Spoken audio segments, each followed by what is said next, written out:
ಉಡುಪಿಗೆ ಬನ್ನಿ ವೀಕ್ಷಕರಿಗೆ ನಮಸ್ಕಾರ. ನಾವೀಗ ಒಂದು ಸುಂದರವಾದ ಪ್ರದೇಶದಲ್ಲಿದ್ದೇವೆ. ನೋಡಿ, ಕೃಷಿ ಭೂಮಿ ಕಾಣ್ತಾ ಉಂಟು. ಈಗ ಕೃಷಿಕರಾಗಿರುವಂತಹ ಪಂಚಾಯತ್ ಸದಸ್ಯರಾಗಿರುವಂತಹ ತಿಮ್ಮಪ್ಪ ಶೆಟ್ಟರ್ ಅವರು ನಮ್ಮೊಟ್ಟಿಗಿದ್ದಾರೆ. ಬ್ರಹ್ಮಾವರ ತಾಲೂಕಿನ ಹಂದಾಡಿ ಗ್ರಾಮ. ನೋಡಿ, ಈಗ ಇಂತಹ ಒಂದು ಪರಿಸರ ಸಿಗುವುದು ಬಹಳ ಅಪರೂಪ. ಈಗ ಮುಂಗಾರು ಆರಂಭವಾಗಿ ಒಳ್ಳೆ ರೀತಿ ಮಳೆ ಆಗ್ತಾ ಉಂಟು. ಹಾಗಾಗಿ ಕೃಷಿ ಚಟುವಟಿಕೆಯಲ್ಲಿ ನಮ್ಮ ತಿಮ್ಮಪ್ಪ ಶೆಟ್ಟರು ನಿರತರಾಗಿದ್ದಾರೆ. ಈಗ ಅವರೊಂದಿಗೆ ಮಾತಾಡುವ. ಸರ್ ನಮಸ್ಕಾರ. ನಮಸ್ತೆ ಸರ್, ಇದು ಸಾಧಾರಣ ಎಷ್ಟು ವರ್ಷದಿಂದ ನೀವು ಕೃಷಿ ಚಟುವಟಿಕೆಯಲ್ಲಿ? ನಮ್ಮ ತಂದೆ ಕಾಲದಿಂದಲೂ ಮಾಡ್ಕೊಂಡು ಬರ್ತಾ ಇದ್ದೇವೆ ನಿರಂತರವಾಗಿ. ಈಗ ಇದರಲ್ಲಿ ಏನು ನಿಮ್ಗೆ ಮನಃಶಾಂತಿ ಯಾವ ತರ? ಇದರಲ್ಲಿ ಲಾಭ ಏನಿಲ್ಲ, ಒಂದು ಹಿಂದಿನಿಂದ ಮಾಡ್ಕೊ ಬಂದದ್ದು ಬಿಡಬಾರ್ದು ಅಂತ ಹೇಳಿ ಮಾಡ್ಕೊಂಡು ಹೋಗೋದು. ಮಾಡಿದ್ದಕ್ಕೆ ಲಾಸ್ ಏನಾಗೋದಿಲ್ಲ, ಲಾಭ ಅಷ್ಟೇನಿಲ್ಲ. ಸಂಸ್ಕೃತಿ ಉಳಿಬೇಕಂತ. ಉಳಿಬೇಕು, ಯಾರು ಬರುದಿಲ್ಲ. ಅದಕ್ಕೆ ಘಟ್ಟದ ಮೇಲಿನಿಂದ ಹೆಂಗಸರು ಬರ್ತಾರೆ ಒಂದು ವಾರ ಬಿಟ್ಟು. ಅವರಿಗೆ ಎಕರೆಗೆ 4,000 ತಗೊಳ್ತಾರೆ. ಅವರಿಂದ ಎಲ್ಲ ಮಾಡಿ ಹೋಗ್ತಾರೆ. ಈಗ ಅವರಲ್ಲಿ ಮಾಡ್ತಿದ್ದಾರೆ ನೋಡಿ, ಅದೇನ್ ಮಾಡುದು ಆ ಕೆಲಸ? ಹಾರೆಯಿಂದ ಅದೆಲ್ಲ ಗದ್ದೆ ಸುತ್ತ ಹೊದ್ದು ಮಾಡ್ಬೇಕು. ಗದ್ದೆ ಬದಿಯಲ್ಲಿ ನೀರು ನಿಲ್ಲಿಸ್ಲಿಕ್ಕೆ. ಹೌದು, ಟಿಲ್ಲರ್ ಸೈಡ್ ಹೋಗುದಿಲ್ಲ. ಆ ಸೈಡ್ ಅಲ್ಲಿ ಏರಿರ್ತದೆ, ಏರ್ಬೇಕು. ಅದಕ್ಕೆ ಎಲ್ಲ ಒಂದೊಂದು ಹಾರಿ 2 ಹಾರಿ ಮಣ್ಣು ತೆಗೆದು ಗದ್ದೆಗೆ ಹಾಕಿ ಆಮೇಲೆ ಉಳುಮೆ ಮಾಡ್ತಾರೆ. ಈಗ ಇದು ಸಾಧಾರಣ ಇದಾದ್ಮೇಲೆ ಮತ್ತೆ ನಾಟಿ ಸ್ಟಾರ್ಟ್ ಆಗೋದು ಯಾವಾಗ? ನೆಡುದು ಬಿತ್ತುದು ಇವತ್ತು ಫಸ್ಟ್ ಆಯ್ತು. 2 ಸಲ ಹೂಡಿ, ಒಂದು ವಾರದ ಹಿಂದೆ ಉಳಿದ. ಈಗ ಬಿತ್ತುದು ಇವತ್ತು ಹೂಡಿದ, ಇವತ್ತು ಸಾಯಂಕಾಲ ಬಿತ್ತೇವೆ. ಆ ಕಡೆ ಎಲ್ಲ ಉಳಿ ಒಂದು 10 ದಿವಸ ಬಿಟ್ಟು. ನಮ್ದಂದ್ರೆ ಈಗ ನಾಟಿ ಅಗಿಗೆ ಈಗ ಖಾಲಿ ಒಂದು 10 ದಿವಸ ಆಗಿದೆ ಅಷ್ಟೇ.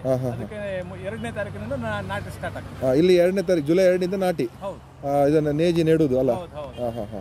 ಈಗ ಹೇಗೆ ನೀವೇ ಬರ್ತಾ ಸುತ್ತಮುತ್ತ ಯಾರು ನಿಮ್ಮ ಸೇರ್ತಾರ? ಮಕ್ಕಳು ಬರ್ತಾರೆ. ಹೆಚ್ಚು ಕಡಿಮೆ ಇಲ್ಲಿ ಈಗ ಮುಂಚೆಲ್ಲ ಕೋಣದಿಂದ ಹುಡ್ತಿದ್ದೆವು ನಾವು. ಈಗ ಯಾರು ಕೋಣ ಸಾಕೋರಿಲ್ಲ, ನಮ್ಮ ಹತ್ರ ಇದೆ ಕಂಬಳದ ಕೋಣಗಳು. ಹೌದಾ? ಓಹೋ, ಎಷ್ಟು ಸಾಧಾರಣ ಎಷ್ಟು ಕಂಬಳಕ್ಕೆ ಹೋಗಿದ್ದೀರಿ ನೀವು? ನಾವು ಬೆಂಗಳೂರು, ಕಡಪಾಡಿ, ಇಲ್ಲೆಲ್ಲ ಒಂದು 8-10 ಕಂಬಳ ಹೋಗಿದ್ದೇವೆ. ಇಲ್ಲಿ ಹರ್ಕಳಿ ಕಂಬಳ ಎಲ್ಲದಕ್ಕೂ ಹೋಗ್ತೇವೆ. ನಿಮ್ದು ಹಾಗೆ. ಇಲ್ಲಿ ಈಗ ಇಲ್ಲಿನವ್ರಿಗೆಲ್ಲ ಹೆಚ್ಚು ಕಡಿಮೆ ನಾವೇ ಉಳುಮೆ ಮಾಡಿ ಕೊಡುದು. ನಮ್ಮ ಮಟ್ಟಿಲೆಲ್ಲ ನಟ್ಟಿಗೆಲ್ಲ ಅವ್ರು ಬರ್ತಾರೆ. ಈಗ ಇದು ಸಾಧಾರಣ ಇದರಲ್ಲಿ ಈಗ ಒಳ್ಳೆ ರೀತಿ ಮಳೆ ಎಲ್ಲ ಬಂದ್ರೆ ಈ ಕಟಾವು ಮಾಡೋ ಸಾಧಾರಣ ನವೆಂಬರ್ ತಿಂಗಳು ಆಗ್ತದ. ಮತ್ತೆ ಇದರಲ್ಲಿ ಮುಖ್ಯವಾಗಿ ಈಗ ನೀವು ಯುವ ಜನರಿಗೆ ಕೊಡುವ ಸಂದೇಶ ಏನು? ಈಗ ಕೃಷಿಗೆ ಜನ ಬರಬೇಕು. ಇವತ್ತು ಕೃಷಿಗೆ ಜನ ಸಿಗ್ತಾ ಇಲ್ಲ. ನಾವು ಕಟ್ಟದವ್ರನ್ನೆಲ್ಲ ಆಶ್ರಯಿಸಬೇಕಾಗಿದೆ. ಈಗ ಅವರೆಲ್ಲ ಬಂದ್ರಿಲ್ಲ ಆಗ್ತದೆ, ಆಗುದಿಲ್ಲ.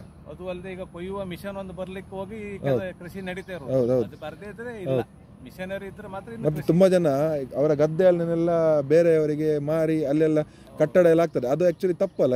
ನಮ್ಮ ಹಿಂದಿನಿಂದ ಬಂದಂತ ಗದ್ದೆ ಮಾಡೋ ಗದ್ದೆಗಳಲ್ಲಿ ಮನೆ ಕಟ್ಟಲಿಕ್ಕೆ ಕೊಡ್ಲೇಬಾರ್ದು. ಕರೆಕ್ಟ್, ಅದೊಂದು ನಿಯಮ ಮಾಡ್ಬೇಕು. 10 ವರ್ಷದಲ್ಲಿ ಬಹುಶಃ ನಾವು ಫಾರಿನ್ ಇಂದ ತರಬೇಕಾಗ್ತದೆ ಅಕ್ಕಿ ಅಲ್ಲ.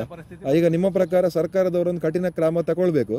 ಗದ್ದೆಯನ್ನು ಮಾರಬಾರ್ದಲ್ಲ, ಮತ್ತೆ ಗದ್ದೆಯನ್ನು ಕೃಷಿಯೇತರ ಪರ್ಪಸ್ ಯೂಸ್ ಮಾಡಬಾರ್ದು. ಅದೊಂದು ಆದ್ರೆ ಏನಾದ್ರು ವ್ಯವಸ್ಥೆ ಆಗ್ಬೋದು.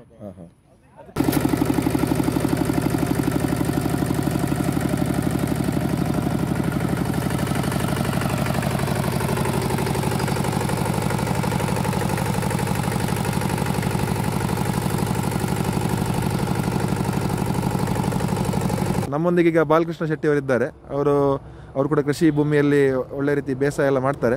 ಸರ್, ಈಗ ನಿಮ್ಮ ಅನುಭವ ಏನು? ಅಂದ್ರೆ ಯಾವ ತರ ಇದರಲ್ಲಿ ನಿಮ್ಗೆ ಏನು ವೈಯಕ್ತಿಕವಾಗಿ ಏನು ಖುಷಿ ಇದರಲ್ಲಿ? ಒಟ್ಟು ಇದಕ್ಕೆ ಗೆದ್ದೆ ಹಡುವಂತಾನೆ ಮಾಡುದು. ಕರೆಕ್ಟ್.